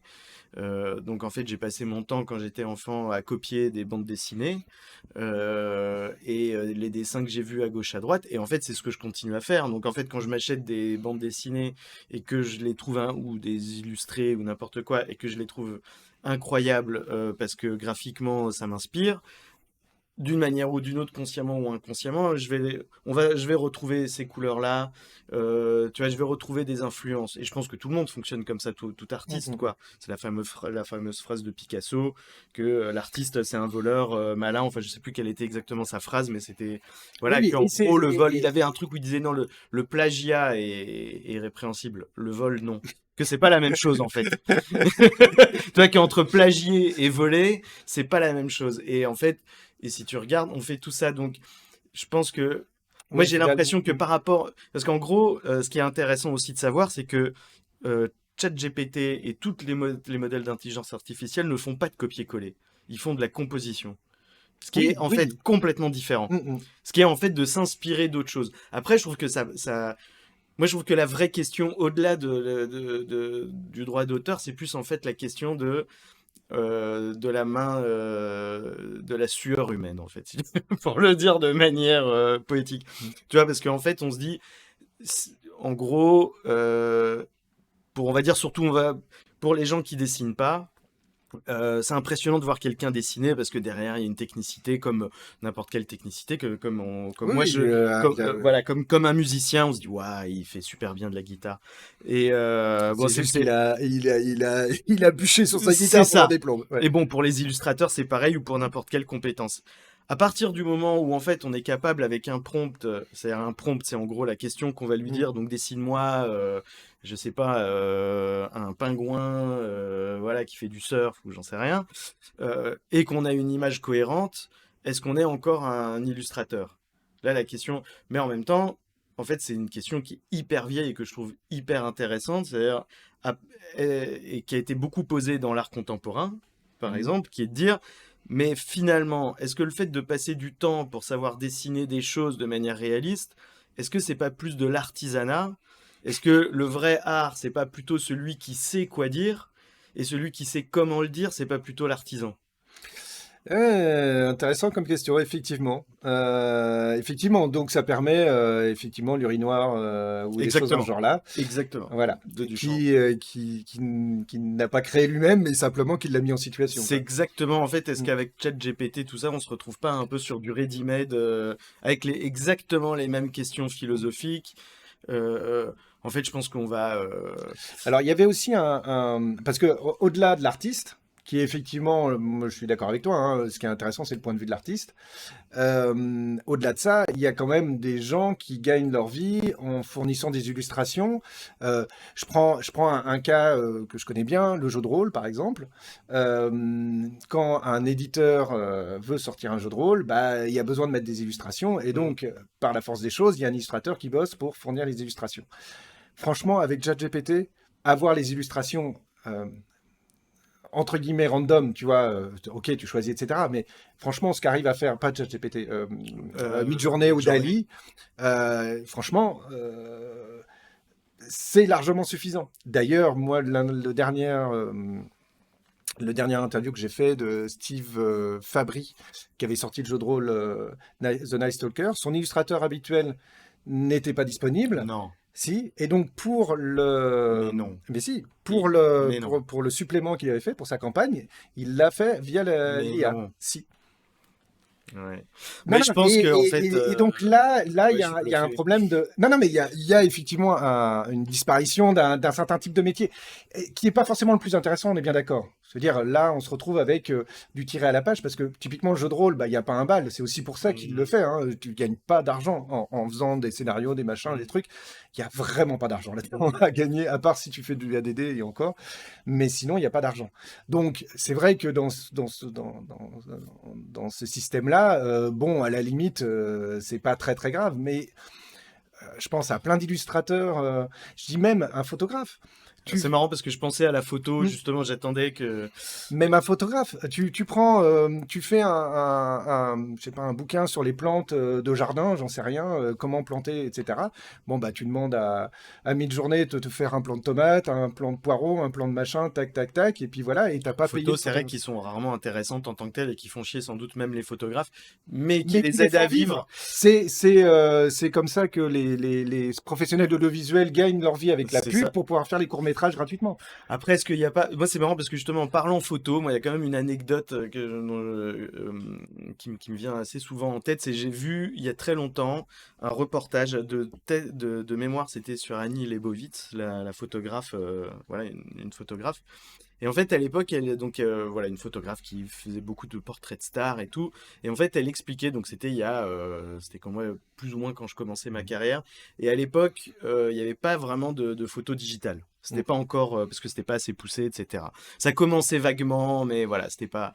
Et donc, elle disait, non, mais en fait, moi, voilà, la photo, c'est un truc analogique. Pourquoi? Parce que... l'atome, entre guillemets, enfin le pigment plutôt, c'est rond, le pixel c'est carré, il y aura jamais de... Et en fait, maintenant, on va dire plus 10 ans après l'avènement public je dirais la photo argentique, non seulement n'existe plus, on va dire, à part pour quelques passionnés qui ont raison de le faire, je veux dire, s'ils veulent le faire, mais en fait, en soi, quand on regarde par exemple les films, je sais pas, je regardais ce film incroyable qui est en français. Je prends spécialement un film français parce que il y a moins d'argent en France pour faire, tu vois, des films un peu à l'américaine, à la Steven Spielberg, etc. Mais qui est La Nuit du 12 de Dominique Moll que je trouvais incroyable. Et c'est avec Bouli-Dader, c'est ça? Exactement. Oui, et en qui a fait, eu qui a eu les plein, Césars, voilà, qui a eu un qui a César eu des pour ça, Magritte aussi. Voilà. Mais en fait, ce que je voulais dire, c'était surtout pour parler de l'image. La photo est incroyable. Et on sent vraiment que c'est grâce au numérique, en fait. Enfin, quand on s'y connaît un peu en image, on voit que c'est en numérique parce qu'ils ont pu tourner avec un nombre vraiment limité de lumière. Ouais. Ils ont pu tourner en conditions très difficiles et ça fait toujours... C'est-à-dire qu'on sent que la caméra capte énormément de précision dans les noirs, etc. Donc, en fait, on est arrivé, mais bien au-delà de l'argentique. Et à l'époque, mais tout le monde autour de la photo était là, mon Dieu, les questions éthiques, les machins. Alors évidemment, ça posait, d'un coup, tout devenait virtuel. Donc en fait, le côté unique de la photo, qui était déjà un peu à remettre en question et qui avait été de toute façon remis en question à partir du moment où c'était plus des daguerréotypes, tu vois, mais en fait des négatifs. Bon, finalement, est-ce que l'intelligence artificielle, c'est pas le problème philosophique de maintenant, de 2022-2023, mais que en fait, dans 10 ans, mais c'est intéressant de se les poser. Mais c'est aussi intéressant peut-être de se dire, bon, en fait, il n'y a pas lieu d'être pour et contre, quoi. En fait, c'est juste l'évolution du truc. Faut juste prendre le train un peu en marche et C'est voir. juste, moi, il y a quand même deux choses. C'est toute une série de boulots qui, certes, sont pas passionnants, mais qui faisaient vivre des gens. Ouais. Je parlais des journalistes tout à l'heure. Il y a des journalistes. Malheureusement pour eux, hein, parce que je pense qu'ils n'ont pas signé pour ça à la base, mais qui se retrouvent à faire de la dépêche AFP. Franchement, ChatGPT peut le refaire très bien sans eux. C'est sûr. À la limite, il faut un relecteur derrière Ouais. qui vérifie qu'il n'y ait pas de couilles, mais c'est tout, quoi. En gros, voilà. Et comme je te disais, on va dire de l'illustration non qualitative. Après, effectivement, derrière, je pense, mais ça c'est mon avis, et je me souviens avoir une discussion, entendu un illustrateur dire ça, c'est que ça va devenir un outil comme tous les autres, C'est ça. qui va être une corde supplémentaire à l'illustrateur, et je me demande presque d'ailleurs, si vous cherchez des boulots à faire, allez-y, parce que ça se trouve, ça c'est apprendre à discuter avec ces IA, à interagir avec ces IA pour savoir avoir les bonnes questions et les bonnes, les bons champs, quelque part, les bons prompts, pour réussir à obtenir ce qu'on cherche réellement. Et je pense qu'il y a une vraie technicité qui va se développer à ce niveau-là, de ces gens qui sont capables d'interagir avec ces IA pour obtenir ce qu'on cherche réellement. Parce que, pareil, j'avais discuté avec un ami qui est illustrateur et qui m'a dit, ouais, j'ai passé 2 jours à essayer d'obtenir ce que je veux, j'aurais fait ça en une demi-journée en dessin. Voilà, quoi. ChatGPT, tu veux dire? Non, sur Midjourney, je crois qu'il avait essayé 2 pardon, jours. pardon. Il avait essayé, j'exagère, mais en gros, il avait essayé plein de fois pour avoir ce qu'il cherchait en illustration. Et au final, il l'a fait à la mano parce qu'il n'obtenait pas ce qu'il voulait. Tout dépend en plus du rendu que tu veux. Parce que c'est ça qui est fort. Ça veut dire qu'un rendu dessin, tu peux l'avoir comme un rendu 3D hyper réaliste. Tout à fait. Et ça, le rendu hyper réaliste, pour l'avoir, il faut Alors après, un peu plus de temps de travail, quoi. il y a 2 choses en fait qui me viennent, que j'ai envie de dire là, mais c'est déjà la Puis première. après, on va passer à la suite. Et après, on va passer à la suite. N'hésitez pas à poser des questions. Hein. Mais c'est bon, déjà, il y a une chose que l'IA n'a pas pour le moment, en tout cas peut-être qu'elle l'aura un jour, je sais pas, mais c'est l'envie de faire des choses. Tu vois, c'est-à-dire qu'en fait, elle a une intelligence neuronale, on va dire, mais elle n'a pas d'intelligence émotionnelle. Donc en fait, l'envie de faire de l'art, c'est aussi parce qu'à un moment, on a envie d'exprimer des choses. Et la plupart du temps, c'est qu'on a envie d'exprimer les choses mais là, parce qu'on ne peut pas l'exprimer autrement. On trouve ce que tu disais tout à l'heure, c'est-à-dire que c'est l'humain qui est derrière et qui fournit Mais en fait, la bonne association, en fait, il y a quand même le curseur qui clignote en attendant que... Alors peut-être qu'un jour, l'ordinateur sera tellement puissant qu'il pourra comprendre la complexité humaine et savoir ce que c'est, je sais pas, de pas avoir d'être orphelin, par exemple, et d'écrire, tu vois, Rémi sans famille, par exemple, mais en attendant, il attend quand même un prompt, quoi. Et je pense que voilà. Et le deuxième, je ne sais plus ce que c'est. Désolé, je t'ai troublé. Oui, c'est ça, je sais plus ce que je voulais dire, ça devait être pas très intéressant. Alors c'était très intéressant, mais je sais plus ce que je voulais Voilà. dire. Mais Tant écoute, pis, on a écoute, loupé on a l'étincelle. on a loupé Revenez la l'étincelle, semaine prochaine c'est pour ça, avoir la suite. c'est ça. Merde, ça m'énerve. C'est Mais pas grave, ça m'arrive aussi. En tout cas, voilà. Rendez-vous dans 6 mois. Mais non, mais ça évolue tellement vite que je sais pas ce que ça va donner. Moi, pour info, et je vous ferai peut-être un petit stream là-dessus, j'ai eu accès à la bêta de Bing, puisque Microsoft, donc Bing c'est le moteur de recherche de Microsoft, et Microsoft est en train d'intégrer ChatGPT à son moteur de recherche. Tout à fait. Alors, en fait, en gros, il crée une fenêtre, c'est une fenêtre sur le côté, et en gros, c'est un mode discussion dans lequel il va répondre à ta question en te mettant les liens sur Internet correspondants, etc. On fera ça lors d'un chat. On va tester, on va voir ce que ça donne. Voilà, on verra. Mais je ferai ça, je pense, peut-être vendredi, si j'ai le temps. Voilà, mais je veux pas trop m'avancer. Je propose qu'on avance dans l'émission pour parler des Oscars. Hein, puisqu'il y a eu les Oscars, alors je ne sais plus quand exactement, je t'avoue, là j'ai un peu... je ne sais plus, mais c'était la semaine dernière. Ouais, c'est ça, hein, c'était la semaine dernière. Et alors, moi j'avoue que les Oscars, je ne les suis pas spécialement chaque année.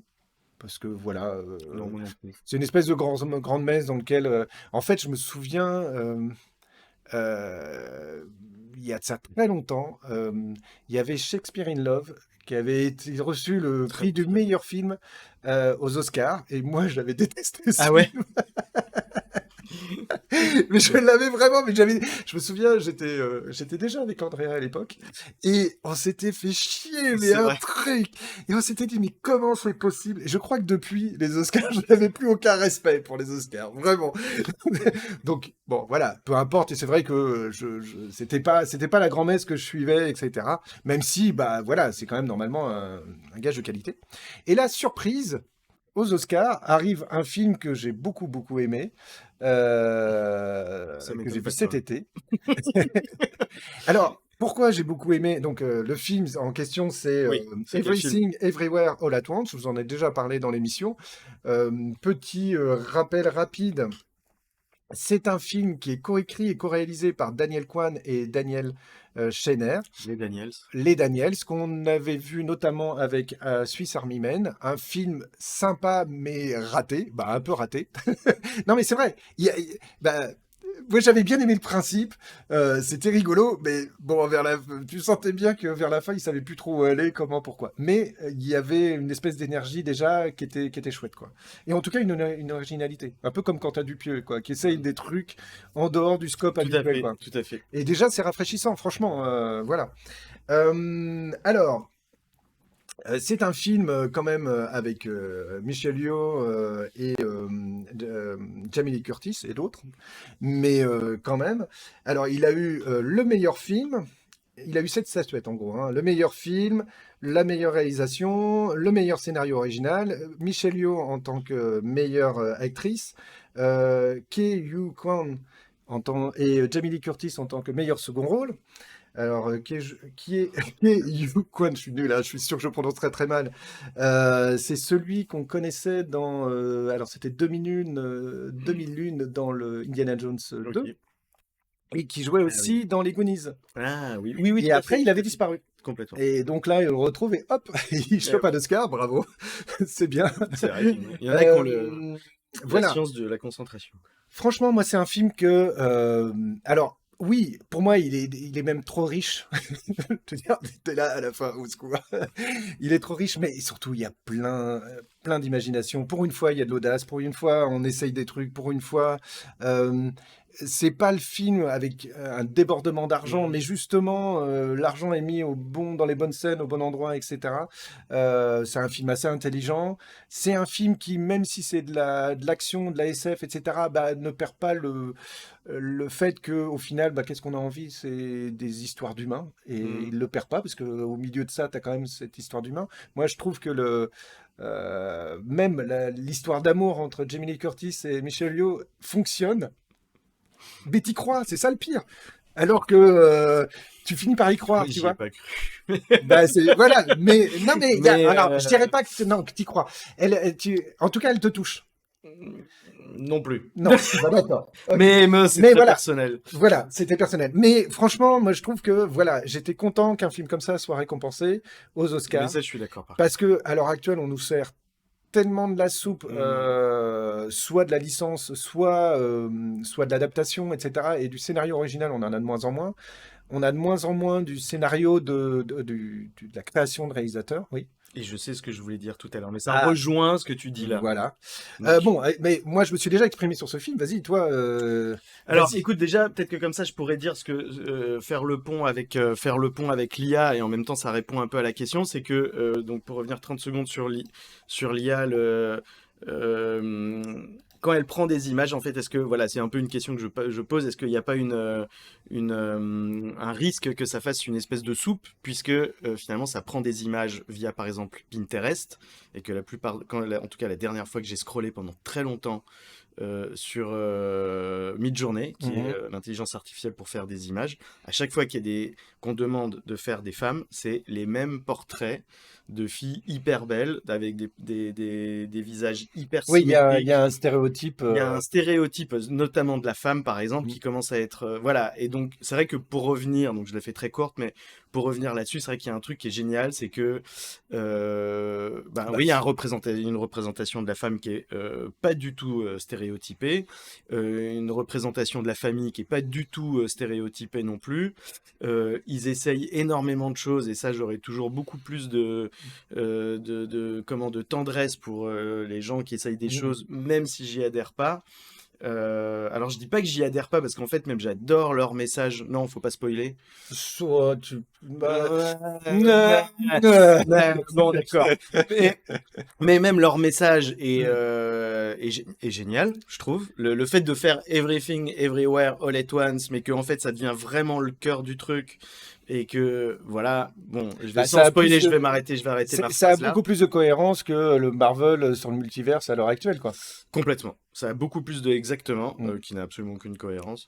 Mais, d'intérêt, voilà. Mais c'est vrai qu'en fait, peut-être que je me suis dit, est-ce que je deviendrais pas un peu trop vieux? C'est allé beaucoup trop vite pour moi, et à un moment, j'étais là, genre, mais au secours. Alors, j'ai quand même beaucoup ri. Il y a quand même parce que c'est très drôle. Hein. Alors, par exemple, le film d'amour, évidemment, on peut le dire, ça quand même, on va le dire juste pour le plaisir. Pardon, donc spoiler, si jamais vous avez, où ils ont puisque ils sont dans des univers où ils peuvent tout faire. Ben, on vient de l'avoir sur la bande-annonce. Il y a un univers dans lequel ils ont des saucisses à la place de C'est toi qui l'as dit, c'est voilà. vrai, parce que t'as fait... Excuse-moi, tu voulais le dire. Non, mais c'est bon. Donc, ils ont des saucisses à la place des mains, et donc, puisque tout le temps, c'est des univers parallèles où tout peut exister, pourquoi pas des saucisses à la place des mains? Et donc, en fait, ils s'embrassent, et alors, il y a du ketchup et tout, donc ils vont vraiment... Oui, c'est de celle-là. Voilà. Oui, et voilà, et donc ça, c'est incroyable. Après, moi, j'ai pas eu d'émotion. Ah, donc, c'est marrant, moi j'ai eu de l'émotion et je l'ai vu 2 fois. C'est Je l'ai vu tout seul et après j'y ai amené ma compagne parce que je lui ai dit si, il faut que tu vois ça. Mais quoi. peut-être que alors moi je l'ai vu qu'une fois, mais peut-être que je devrais faire ça. Mais j'ai pas eu. Mais il est très dense comme film quoi. Et donc tu l'as vu au cinéma ou Non, je l'ai vu chez moi, mais j'ai une bonne installation. Oui, parce que ça aussi, ça compte. Ça compte. Mais c'est un peut-être que film j'étais de un peu cinéma, fatigué. si vous avez l'occasion, c'est un film. D'ailleurs, je crois qu'il est. Il va. Oui, je l'ai vu là tout à l'heure en lançant le truc. Il commence. Moi, j'avais vu au Palace, mais même, je crois qu'il y a l'UGC, ils le reprennent, etc. Bah, c'est normal, il a gagné les Oscars. C'est ça. Et moi, je trouve ça chouette. De toute façon, que ce film existe indépendamment. Après, c'est comme je disais, Swiss Army Man, il est loupé, je pense. Mais J'ai pas aimé non plus. hein, tu l'as pas vu? J'ai pas aimé. Ah oui, mais il est loupé, mais en même temps, ok, allez-y, amusez-vous. C'est vrai que peut-être en fait, je me suis dit que peut-être, en le voyant, je me suis dit que ça allait peut-être libérer des vocations, comme voilà, c'est Gromit, mais moi, libérer la vocation. Oui, Parce qu'ils essayent tout, et c'est vrai que quand on voit ça, on se dit, bon, mais en fait, on n'a pas besoin forcément de faire des films. Enfin, il y a quand même 3 actes narratifs là-dedans, Ah non, mais là, je veux il dire, est construit. Hein. Attends, mais- le film est construit, etc. Même si ça part dans tous les sens. oui, c'est ça. Il y a quand même les 3 actes. Il y a narratifs, beaucoup, etc., oui, mais- et puis il y a beaucoup plus de. Moi, franchement, à côté de, alors c'est Mouse of Madness ou un truc en genre là, le truc, le dernier Marvel, Oui, où il y a oui. des trucs. Franchement, t'as du multivers et tu fais ça, quoi. Ouais, c'est ça. Et surtout, le problème, alors, petite bon, parenthèse, Marvel, le c'était problème pas du du, slasher. non, mais le problème du multivers dans le super-héros, c'est que, bah, dans le truc héroïque, c'est que, bah, il y en a un qui meurt, c'est pas grave, dans l'univers parallèle à côté, il est encore là, donc Oui, c'est ça. tout devient possible et Mais en et fait, plus rien je n'a pense que d'importance, quoi. Peut-être que là, on se retrouve avec Marvel. Enfin, en tout cas, pour moi, pardon, Mm. pour moi, c'est pas du cinéma. En fait. Non, non, Mais mais pardon. oui, voilà. Mais je veux pas faire Non, c'est de la série défenseur. télé, Je veux pas faire mon défenseur snob de films d'auteur. Mais en fait, voilà le genre de film qui devrait être fait par l'intelligence artificielle. Et puis après, les artistes, on leur laisse faire des vrais Ouais. trucs. Ou peut-être qu'en fait, l'intelligence artificielle devrait pas faire d'art. Et les hommes devraient faire l'art. Et comme ça, on n'aurait plus besoin Marvel d'être et DC payé, n'ont quoi. qu'à bien se tenir, Oui, dit, j'ai vu. dit Baudouin. Ok. Alors, il y a ce film-là, moi j'en suis content en tout cas, et je pense que toi aussi, au final, même Oui, si tu as des réserves sur ce film, il y a quand même, voilà, il est intéressant. Et je voulais parler aussi d'un autre film qui s'appelle RRR. Alors c'est comme Story, Fire and Water, je crois que ça doit être ça, les 3 R en fait. C'est un film indien, historique, alors je mets des énormes guillemets sur le côté historique, réalisé par, alors c'est SS, je sais pas, Rajamouli, et qui est sorti en 2021, donc il a fallu quand même un certain temps pour qu'il arrive jusqu'à nous. C'est un C'est film... loin, l'Inde. Mais alors le problème, c'est... Non, mais l'Inde, c'est un pays de cinéma. Oui. Ils produisent énormément, c'est on s'en rend pas compte. On peut le voir un petit peu d'ailleurs sur Netflix. Sur Netflix, tu peux commencer à scroller, tu vois plein de produits indiens, comme tu vois plein de produits coréens d'ailleurs, et 2-3 trucs comme ça. Il y a Très des... très fort les Coréens, ils font un Et, cinéma incroyable. et c'est vrai que moi jusqu'ici, bon, les Indiens, j'avais vu un peu quelques trucs, mais voilà, Est-ce que t'avais vu Balou Bali? Non, j'avais pas vu Eh Balou ben, Bali. je pense que c'est un peu. Moi j'ai pas vu RRR, mais je Mm. pense que c'est un peu Balou Bali. Alors, pourquoi? Alors donc, RRR a eu l'Oscar de la meilleure chanson. Originale quand même. Il faut savoir que les Indiens chantent beaucoup dans leurs films et il y en a un paquet Mais ils d'histoires. le font bien. Alors pourquoi il faut voir ce film? Il faut voir ce film si... hein? Donne-moi envie. Non, mais c'est le film où ils ont poussé tous les potards à fond. C'est-à-dire Donc que... en fait, avec Everything Everywhere, tout le monde a poussé les potards, quoi. Oui, voilà. Non, mais c'est vrai. En fait, oui, t'as raison. T'as raison. Parce que déjà, Everything Everywhere All at Once, ils ont poussé les potards. Franchement, ils sont allés jusqu'au bout. Ils se sont dit, ouais, on y va, on y va. Et ben, c'est la même chose là. Et c'est des scènes d'action comme même les Américains n'oseraient pas en faire. C'est-à-dire que c'est tellement gros, tellement n'importe quoi. Bah, pas n'importe quoi, parce que c'est bien fait. Alors, c'est l'image et la réalisation, rien à redire. Les effets spéciaux sont d'une... Parce qu'on n'en a pas trop parlé, mais je suppose que tout ce qui est effets spéciaux rendus 3D pour les films, etc., suivent la même logique Tout à que fait. pour l'animation. Et là... Franchement, tu as des trucs mais, hallucinants. C'est-à-dire, au niveau rendu, que ça soit des bestioles, des tigres, des machins, des effets numériques, tu dois en avoir, mais dans tous les sens. Mais un truc, mais de plus savoir qu'en faire, je sais pas. Tous les plans doivent être, être quasi tous truqués. Et en même temps, c'est un espèce de buddy movie entre deux gars, Ouais.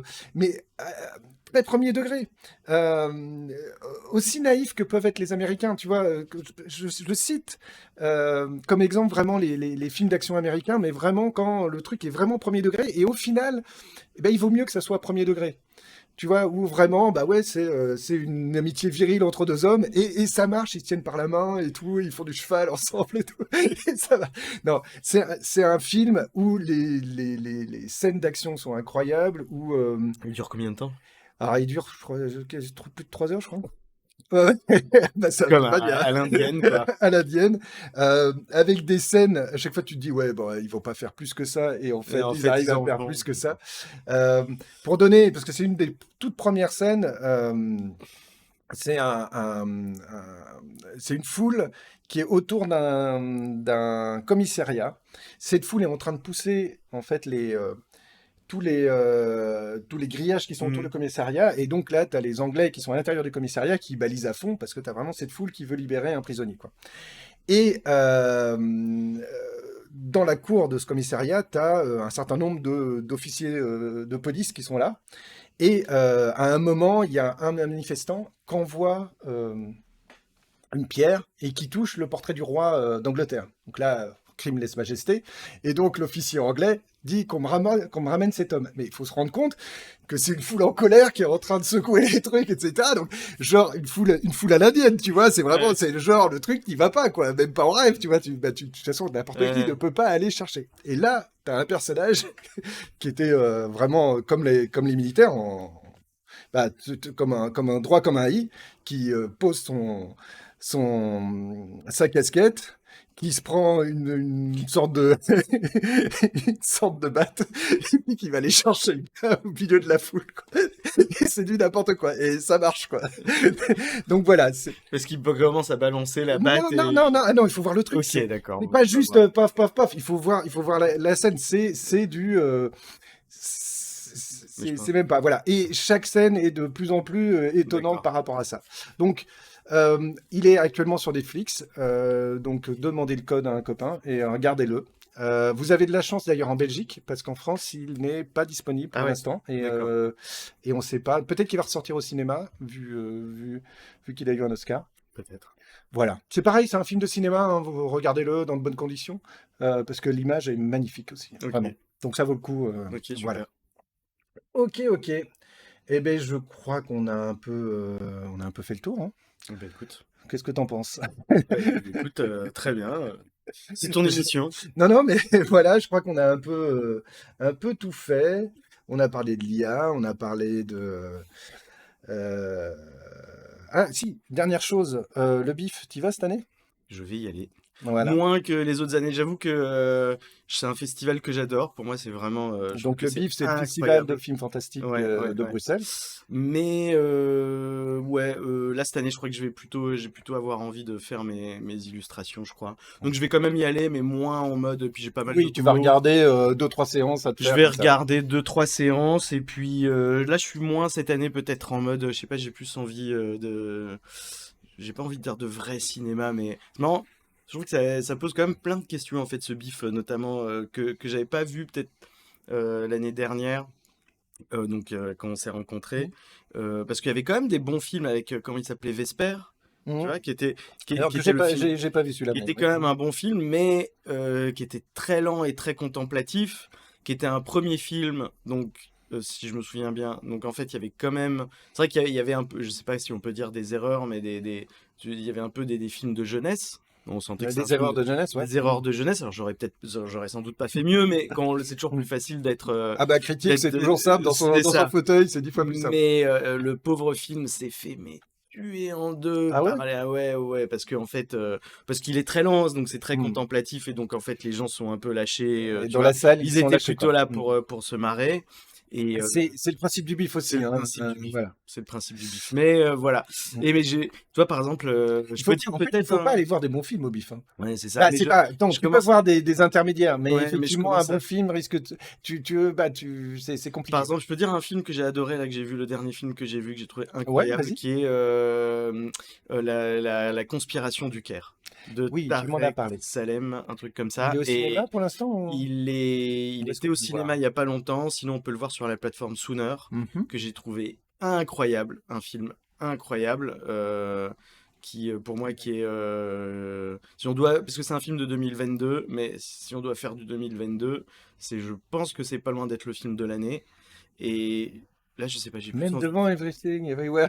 Ouais, moi je vais mettre bien devant, en fait. Mais c'est vrai qu'il est beaucoup plus classique.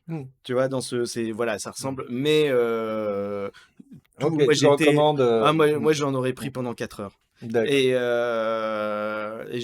peut-être plus envie d'aller voir ça cette année que. Mhm. Après, je vais y aller avec les potes, et puis on va se marrer, on Oui, va sortir quelques blagues. Mhm. Mais Oui, comme on avait fait sur, je sais plus, le film canadien, là, qui était, Oh là là, quel enfer. Quel enfer. était horrible. Et Mais heureusement qui qu'on était très rigolait drôle. bien. Mais Voilà, il qui était était très drôle à drôle, regarder mais au il était- bif. Et c'est mais- pour ça, je pense, le bif, il faut pas aller voir un film qu'on sait qu'on va aimer, quoi. C'est ça. Ouais. C'est ça. Mais c'est vrai que c'est. Peut-être que. Est-ce que tu as déjà fait une émission sur les nanars? Alors, j'ai déjà parlé de nanar dans Parce l'émission, que je sais mais que j'ai déjà rencontré des gens qui sont. En fait, ils ont un peu le discours. Je saurais plus refaire le discours exactement, mais ils ont vraiment le discours de dire que le nanar, en fait, c'est des films politiques. Parce qu'en gros, on est dans une société qui va survaloriser la productivité, tu vois, via par exemple le développement personnel. Il faut tout le temps être productif, on n'a jamais le droit d'être triste, on n'a jamais le droit d'être non productif, etc. Et en fait, le nanar, ou sa valeur ajoutée étant en fait d'être très mauvais, mais très bon parce que très mauvais, c'est dans ce sens-là, c'est un film politique parce qu'en fait, c'est plus un vrai miroir de l'être humain que les bons films réussis. Et voilà, je trouve ça intéressant. en tout cas, effectivement, c'est des films qui ne cherchent pas forcément. Alors, en même temps, généralement, c'est les dadars, c'est ceux qui ont essayé de copier certains trucs, etc. Faut voir. Faut voir. Oui, ça peut se défendre. Il y a une Après, discussion à avoir. Après, il y a le film comme bon, le film évidemment le plus connu, c'est le film de Tim Burton sur Ed Wood. Sur Ed Wood, oui, mais ça, c'est encore. C'est c'est quelqu'un ça, qui a envie de faire du cinéma et qui. Bah, les vrais nanars, c'est ça. Les oui. vrais nanars, c'est des gens qui ont envie de faire du cinoche et ils le font un peu, ouais, voilà, comme si moi j'avais vraiment envie de faire du banjo, quoi. Et que ça doit être un enfer pour les autres. C'est clair. C'est clair, c'est clair. Eh bien, dis-toi que sur Twitch, il y a une chaîne. Non, il y a une chaîne de nanars et je la cherche oui. justement. Je crois qu'elle s'appelle Intergalactique, un truc en genre là. Je vais taper. Très mauvais en Twitch, c'est ça Twitch? Ouais, Intergalactique. Ouais, c'est ça. Je crois que c'est ça. Je vais regarder. Hop.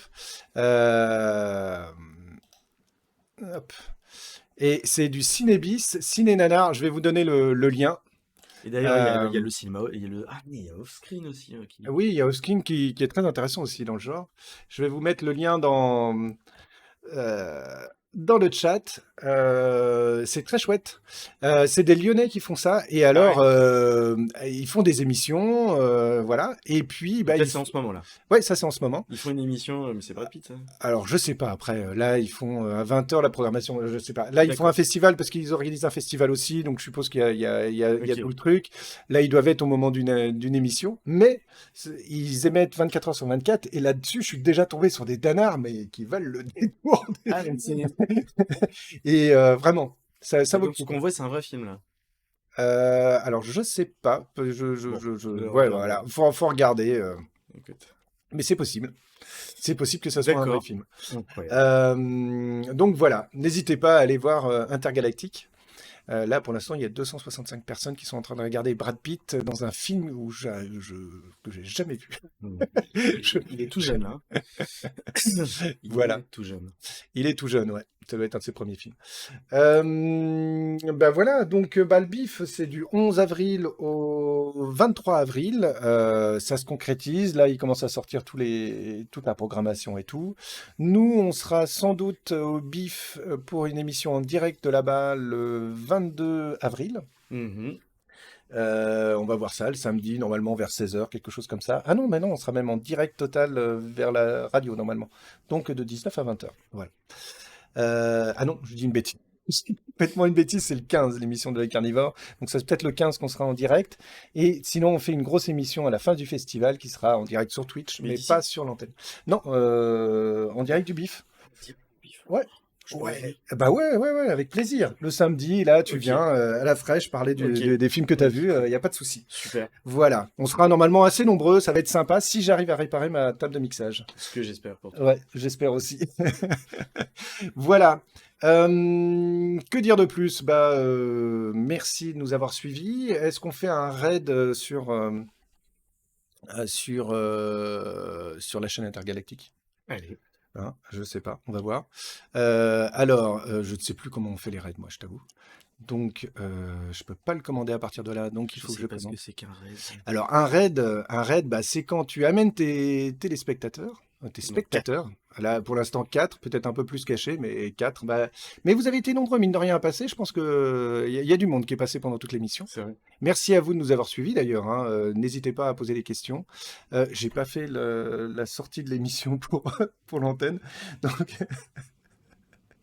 C'est pas grave, je la raconterai pour l'antenne de Radio Panique, parce que là, je suis déjà, entre guillemets, sorti de l'émission. Et donc, faudra que j'arrive à retrouver. Tu veux que je... Eh ben ouais, on va faire la sortie. On va faire la sortie. La sortie. Donc, merci Cédric d'être venu dans l'œil carnivore pour cette merci à deuxième toi émission. Damien, c'était très agréable. Avec, j'espère que tu reviendras. Hein. J'espère que tu m'inviteras de nouveau. Pour nous parler d'IA, d'animation, peut-être au bif la prochaine fois. Tout à fait, de cinéma. Et pour parler de cinéma, d'animation, voilà. En tout cas, ça a été un plaisir. N'hésite pas à revenir. Et sur ce, portez-vous bien. Au revoir. C'était n'importe quoi. Oh, je suis fatigué. La journée a été dure. C'est dur, c'est pas grave. Bon, voilà. Au moins, j'aurai une sortie. Il faudra que je la récupère à un moment. Je sais pas. On va vous montrer. Alors, pour Twitch, on va vous montrer ce qu'on voit parce que c'est quand même. C'est que ce film. Voilà. Je sais pas ce que c'est. Un film avec Brad Pitt, ça, il a vraiment fait ça. Faut croire, attends, ouais. il y a des sous et tout. Il y a des gens qui ont animé. Ouais, il y a des gens qui ont animé ce truc-là. Alors, attends. Hop, je vous montre ce qu'on. Ah non, c'est là. Hop, je vous montre. Mais je sais pas ce que c'est. Alors, tac, tac, tac, c'est quoi? Aïe, ça pique. C'est quel film? Alors, Cool World. Ça s'appelle Cool World. Ah non, Invisible Man. Elle a trempé de bétoune. Je sais pas. Putain, c'est fou. Mais oui, c'est fou, hein, ce truc. Complètement malade. Alors, peut-être qu'on peut avoir le... Ah, puis c'était la fin. Las Vegas. C'était quoi, 2000? Non, 1992. 92. Ouais. Bah, alors, je sais pas ce que c'est que ce film. C'est pas nous. Nana, hein, je veux dire, ils ont quand même. Tu sais, des fois, il y a eu de l'argent, mais. Oui, non, mais je veux dire, c'est quand même. Ouais, parce que là, quand même, c'était ça. Non, ils ont eu un minimum de moyens, on est d'accord. C'était pas 3 gars dans un garage. Puis il y a des acteurs. Attends, mais il est. Je sais plus comment il s'appelle cet acteur, mais ouais, c'est des. Il dessine bien. Attends, mais c'est malade. Attends, je vais essayer de voir. Je vais essayer de voir si. Et hop, elle va s'animer. Ah bah oui. Ah, mais tu connaissais ce film? Non, mais non, mais ce que je veux dire, non, mais ce que je veux dire, c'est que c'est quand même un film avec de la. Enfin, franchement. Il se retrouve dans le dessin animé, mais c'est quoi ce film? C'est marrant qu'on n'a jamais entendu parler. Bah oui. C'est complètement fou. Et c'est beau en plus. Ouais, c'est pas mal. Et ça me fait penser à Taxandria de. C'est quoi ce film? Oh là là, mais c'est quoi ce truc? Bon. Ouais, j'ai bien envie de le voir. Bah ouais, c'est ça. Attends, on peut se mettre le son. Mais c'est... Ah oui, mais tu vas pas l'avoir là. Ah ouais, c'est parti dans un vrai. Hop. Ça y est, on a fini l'émission. Ouais, on a fini l'émission sur Radio Panique. Ouais, je sais pas comment je vais finir cette émission d'ailleurs, mais c'est pas grave. On va se débrouiller. Tu veux encore quelque chose? Ouais, tu veux qu'on se la refasse? Ah ouais, mais on se la refait? On se la refait. Ah oui, mais on peut se la refaire au niveau son. On peut se la refaire au niveau son. Alors. Fin pour Radio Panique, deuxième. Je suis trop fatigué. Mais en plus, il y a Betty Boop qui danse là. J'enlève Betty Boop là. Betty Boop, mais non, parce que ça sert à rien de l'enlever comme ça. Pardon. Attends, on va se remettre en plein écran. Là, hop, voilà. Donc, merci Cédric d'être venu dans l'émission de l'œil carnivore. Merci à toi pour l'invitation, Damien. Merci à tous ceux qui nous ont suivis pendant cette émission. N'hésitez pas, je ne sais pas. C'est pour ça que tu vois que j'aime bien le tourner monter, tu vois, parce que moi, c'est pas toi qui me disais oui, non mais le direct, tu comprends. Bah oui, le direct, j'aime bien, comme ça au moins c'est direct. Et tu vois que le nombre de spectateurs monte. Mais oui, c'est ça, mais on va faire un flop. Alors, bon, aidez-nous, please, au secours. On essaye de faire une fin d'émission, on n'y arrive pas. Bon, attends, mais je pense qu'à la deuxième fin, on aura, enfin non, c'est la deuxième fin, la quatrième fin, on aura 12 spectateurs. 12 spectateurs, tu crois? On va voir, on va Bon, voir. Ramenez alors, vos amis. On y va, ramenez vos amis, attention, c'est du sans filet. Ne fais pas Tu veux, ça. tu veux que je fasse le clap? Ouais. Alors, fin pour Radio Panique, 3e. Merci Cédric d'être venu dans l'émission de l'œil carnivore. Bah écoute, merci à toi Damien. Merci. Vous continuez la soirée avec la suite de la programmation de Radio Panique. Pourquoi tu me vous vois? Non, mais vous, pas toi, Ah. les auditeurs. Pardon. Pardon.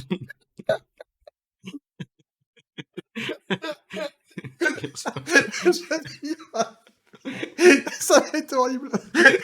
Excuse-moi. Ah, regarde, 8 spectateurs. On y arrive. On y arrive. Attends, on va voir. Pardon, allez. Bon. Allez. Normalement, je fais jamais ça. C'est jamais Les conditions du direct. les conditions du direct. Bon, on y va. Alors, la fin. Allez, Radio 4e. Panique, 4e. Merci Cédric d'être venu dans l'émission de l'œil carnivore. Merci à toi, Damien. Pour vous, je vous souhaite une bonne soirée avec la suite de l'antenne de Radio Panique. Je crois qu'il doit y avoir Saturday Night Panic vers 23h avec Baudouin. Merci Baudouin de nous faire une chouette soirée. Je ne Merci. sais pas qui t'a invité ce soir-là, mais... J'arrive à- Non, mais on Et- se la refait demain par téléphone. Et d'ici là, J'adore le portez-vous bien. direct. J'y arriverai pas. Voilà, c'est pas grave, je vais me débrouiller au niveau J'adore le montage, on y va. Ouais, j'adore le direct. Bon, voilà, eh ben on va faire un raid. Allez, hop, on va faire un raid vers Intergalactique. Bah tu vois, on a fait fuir les gens. Voilà, hop. Alors, le raid. Hop, là, tac. Et donc là, pour faire un raid... C'est fou, Twitch. Pour faire un raid, il faut que j'aille ici. Mais Et tac, gestion du stream. Voilà. Et lancer un raid. C'était un intergalactique. donc c'est quoi le raid? Ça veut dire que tu dis aux gens d'aller voir un autre truc, quoi. Ouais. Ah. Intergalactique. C'est celle-là. Hop. Voilà, lancez le raid. Eh ben, bonne soirée, amusez-vous bien. Bon nanar. Je sais pas ce que c'est que ce film, mais on va chercher. On va chercher. On va chercher. Ça Parce va que pas moi, être je suis compliqué, curieux. tu mets Brad Pitt. Bah oui, je suis sûr. Brad Pitt. Allez, cartoon. bonne soirée, amusez-vous bien. Gros bisous. Gros bisous et bah, à dans un mois.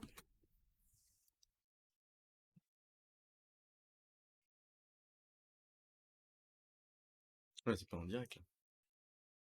Ah, moi, ah, apparemment, il n'y a pas moyen de lancer le raid vers Intergalactique. Twitch me dit, nous ne sommes pas en mesure de lancer le raid sur Intergalactique pour le moment. Bon, bah tant pis. Tant pis, eh ben, allez-y avec votre petite papate, je vous ai mis le lien dans le Twitch. Voilà. Amusez-vous bien et bonne soirée. Ciao.